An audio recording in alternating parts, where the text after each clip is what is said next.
everybody, welcome to the week in the Marvel Avengers Alliance here on G4G. Today is Friday, May 20th. I don't even know what to call today. It's not Friday the 13th. We've dealt with the Civil War. We've dealt with PvP Season 30. Tough to call this one. I don't know that I'll have a name for this one. Maybe I'll figure it out by the end of the episode. Today's background soundtrack is brought to you by all of the Final Fantasy battle themes, and a link will be in the description. So, let's take a look at what we've got going today. Well, we have 10 days left in the season. So that means 7 days is Friday of next week. And then 3 days, so we're probably looking at a Monday finish. Probably right at the end of May. This will definitely be an interesting one. So, Team Suicide is still coming over with me from last season, although I kind of am getting a little bit frustrated with the setup. It's not working quite as well this season as it was. Last season, it was Null and Angrier. And everybody was fairly magical, so I was getting the meteor stacks pretty high. Angrier's possession was working well. His purge was working well. Things were going pretty good. I would just suicide into the highest threat, and then we would be able to mop up. Usually, my agent would turn jump and basically get the literal second action of combat. But things don't seem to be going quite as well this season. For one, turn jumping is not a guarantee. Last season, it pretty much was a guarantee. Also, I'm not returning back to life with the benefits of my gear. So, for example, I'm not returning to life. Well, I mean, I could still get tangible again by swiping, or intangible by swiping with the Force of Life Blade, but I'm not stealthy when I return back to life. I have the Widow's Way ISO, which says my single target attacks are stealthy. That's all of this. But for some reason, I'm not stealthy when I come back to life, and that is a little bit of an issue. Also, Null and Angrier got wiped out because Angrier has taken such a big nerf this season that it was Null and Cloak and Dagger. Now, I'm going with Spitfire and Cloak and Dagger for the Suicide. This seems to be working pretty well. I've had a run over the last few days where I've fought themed teams. One day it was a Spitfire day. One day was an Null and Angrier day. Today was a little bit of a pesty day. Well, I've just decided that I've pretty much had it with the excessive follow-up teams, like Star-Lord and Spitfire and Agents with the Rapier and the Cosmic Cardinal, because honestly, they've been proccing like crazy, and Cloak and Dagger, they definitely get their shit pushed in by that kind of team. So I'm going to fight fire with fire. No pun intended, Spitfire. And I'm just going to bring Spitfire to the group. That gives me a solid chance of getting rid of somebody early on, and if not, when I die and give everybody an extra turn, these guys can definitely finish things off a little bit better than with Null being in there. So I've changed this up. On my defense, I've changed it up too. Formerly, Null and Angrier were here, and my agent was rather magical oriented. They're magically delicious. So then I took out Angrier and I put in Cloak and Dagger. My Cloak and Dagger is basically running the scroll of Rudamaroth on her Blackout. And I was still running the scroll anyway. Well, they went negative 70 between Thursday and Friday in a, 8 to 10 hour time span. They won one, but they lost a bunch. So I've now decided to go with Spitfire and Cloak and Dagger. I don't know what I would call this team. Spit Dagger? Cloak and Fire? I kind of like Cloak and Fire. Almost sounds a little German-ish, like Wolfenstein-ish. That's Cloak and Fire. So, that's what I've got. The cognitive foreboding device is putting in a lot of work from what I've seen when I've run into it on defense. It even works against, say, Null preparing his You're Not Worthy. And it's not restricted like the Deb. This thing definitely works on stealth and subtle actions. I have the Deb in because the Deb is making quite the comeback with Cloak and Dagger around. Cloak and Dagger's level 2 is definitely affected by the Deb because it's not a subtle action. Even if she makes it, or they make it stealthy, the Deb can still pop it. So these two things right here should hopefully be hauling a lot of ass. I have the free action shield, and then I have the lantern for protection, and of course buffs and debuffs, and the cube. My hope is that the Deb is not spammed. Deb spam definitely seems to still be around, so it's a little risky, but we'll see what happens. I could go with the Spirit Blade here, but honestly, I wouldn't want to push attacks on either of these two. Spitfire can kind of hold her own a little bit, but not so much Cloak and Dagger. Cloak and Dagger is not quite Enchantress level bad in terms of taking hits, but they are kind of around an angrier level. Spitfire tends to really chew up Cloak and Dagger. And now my agent has dropped a few ISOs and is now running Scutum, which he always had, Inceptive Intangibility, and Inceptive Resurrection. There is a few people that visit the stream pretty much daily that really like Inceptive Resurrection on the agent, but they're running it on offensive agent. So I've decided to adopt a bit of that strategy on defense, and the Inceptive Intangibility, I gotta tell you, suiciding into people is a great risk when they could potentially be intangible, because this thing doesn't really pierce intangibilities. It's not like it's magic or anything, so I really wish this thing was classified as magic. It's just classified as nothing. So suiciding into Cloak and Dagger is risky. Suiciding into intangible people is risky. So, hey, why not adopt a little bit of what annoys me? And so far, this change has been doing fairly well. They're 1-1, which is not bad. Not a great data set, but not bad. In terms of roster updates, Jthor for me is now 11. Blue Marvel is now 10 going on 11. So these guys are getting up there. My blasters are once again complete. I no longer have any blasters that need training. Bruisers are getting close. This is what I'm working on now. My plan is for all the bruisers and then to dip into the generalists, just because the generalists are a small pool.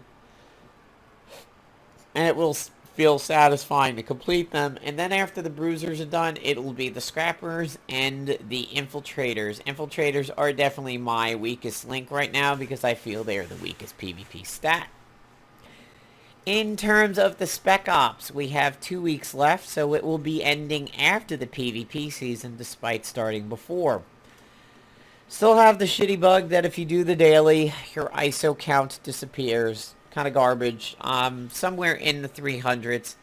I really need 1,000 bucket. I mean, just the fact that once you go through a mission, you have to start it all over again to farm that mission. I mean, the only thing you can farm is mission 4, which is not necessarily bad. You have some set pieces in here. But everybody likes that ring. Everybody wants that ring. Everybody tends to like the bifurcator, although, according to Alex, it's taken a bit of a nerf. I'm not necessarily going for the temporal blaster, but to have it wouldn't be horrible. And in mission 1, I really want the dino claw. So the good thing is that if I wanted to farm, I have a 1 and a 3 all on the same side. So I'm pretty happy about that. Once I do those, then I could farm the other side. Mission 4, of course, is definitely the most accessible one, but the thing is, for me, Jthor and Blue Marvel have been training so much, I can't always successfully accomplish what I want in the spec ops in terms of the missions, because they're often needed. The good thing is, that gives me a few days to kind of, quote-unquote, rest and build up the ISOs a little bit. I've said it before in a video, I really think it would do well for Playdom to gift everybody a 500 bucket. Say maybe like 5 days left in the spec ops. If Playdom was like, here, community, we want to give back to you. Have a gift. and this has actually come up on the stream lately. We always talk about how Netmarble's just doing it so well for Marvel Future Fight. But in all honesty, I think they're doing it pretty well in Marvel Avengers Alliance 2 also. I have tons of gold. And it's not like I ever bought gold in it. I didn't. I'm not particularly spendy with it. When I feel comfortable with my gold, I go out and get a gold power cell or two. But, you know, gold is the premium currency, and the game does a pretty good job of giving it to you. I routinely get 25 gold on the spinners. So, if Playdom is capable of being that cool in a game, why not be cool in a game that everybody knows? I mean, dance with what dance with what brung you is a phrase that often gets used, especially here in the South at times. It just, it means go with the flow of the thing that puts you on the map. And this is the game that did it. They really need to continue showing love for this game.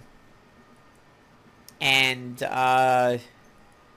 it would be really nice if they did something really good for that. Now, some people will say, well, dude, I mean, they were pretty nice to us during the anniversary month. I mean, they gave us a whole lot of stuff during that time period.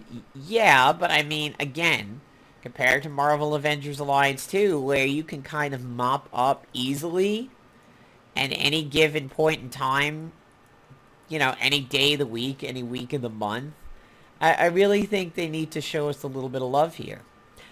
So there has been some news floating around that we should discuss for the week in Marvel Avengers Alliance, and that is there's been some rumors of Season 3 coming. Now, we've been talking about this a little bit on the stream lately, and one of the things that I happen to bring up is what arc could they do? What story arc could they do for Season 3 that would make sense?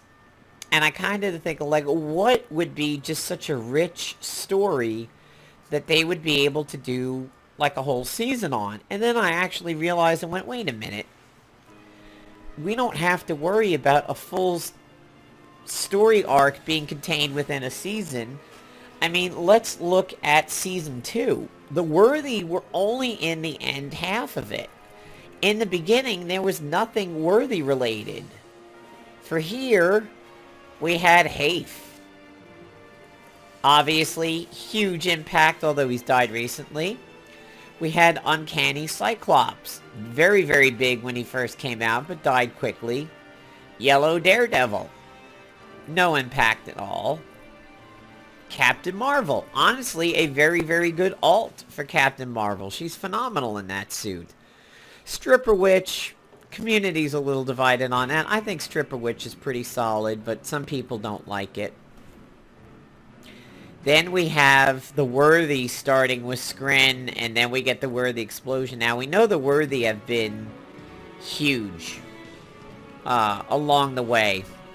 So it remains to be seen where we're going to go in Season 3. I don't necessarily think they need to have a gigantic story arc for all of the chapters. I think, honestly, they can piecemeal it a little bit. They could start with one story and finish with another. Or have no real story that ties it. We think the Worthy have a story that is tied together and whatnot, but, ooh, wow, I actually turn jumped. This is very interesting. I've not seen this happen yet. I'm going to suicide into Spitfire. It's risky to suicide into Cloak and Dagger. Their ability to dodge attacks often dodges that banish. Now we have to check the agent for the Deb. There is no Deb, so I can definitely pop the Dark Zone. And yay, somebody got mind controlled. Fun, fun. Not enough damage to kill a bunch of people, so I'm going to do this.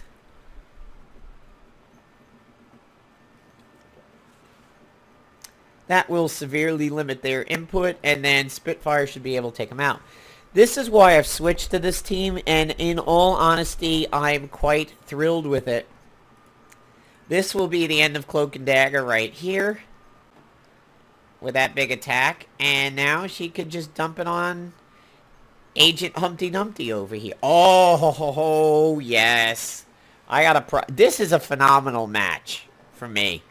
I'm glad this one was caught on stream, and you can all enjoy how this team is supposed to go. Quite thrilled with that one. And he was actually fairly close to me, so that's going to be a good victory on Al Humpty Dumpty. So, Season 3. I don't know.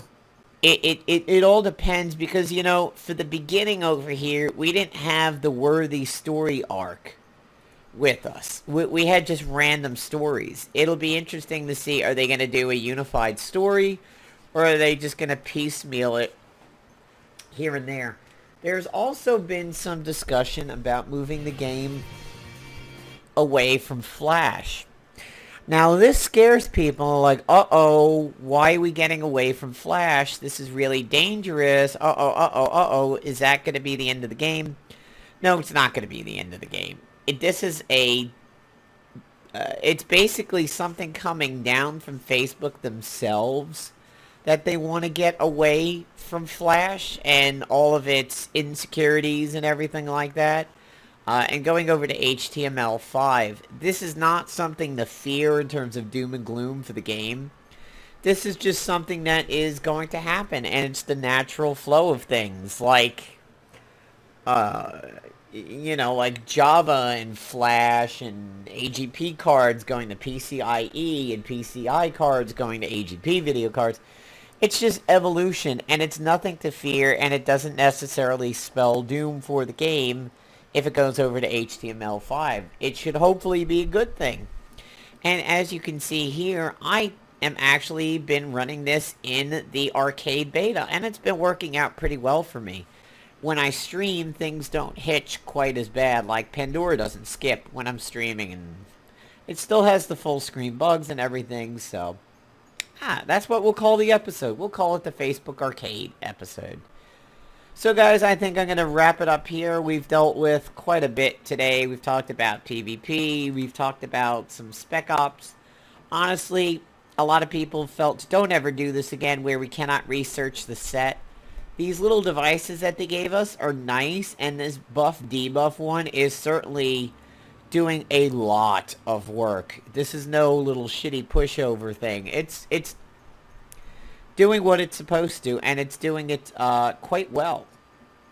The mace over here in the spinner is really nice with the generalized, but really Playdom needs to make sure that we can get the Spec Ops items in whatever way we see fit. Being forced into buying an item is also kind of trash. But we'll see what they do moving forward. So guys, have yourselves a good weekend. Thanks for checking out the video. And what can I say? If you like the video and whatnot, give it a thumbs up and subscribe. See you, people.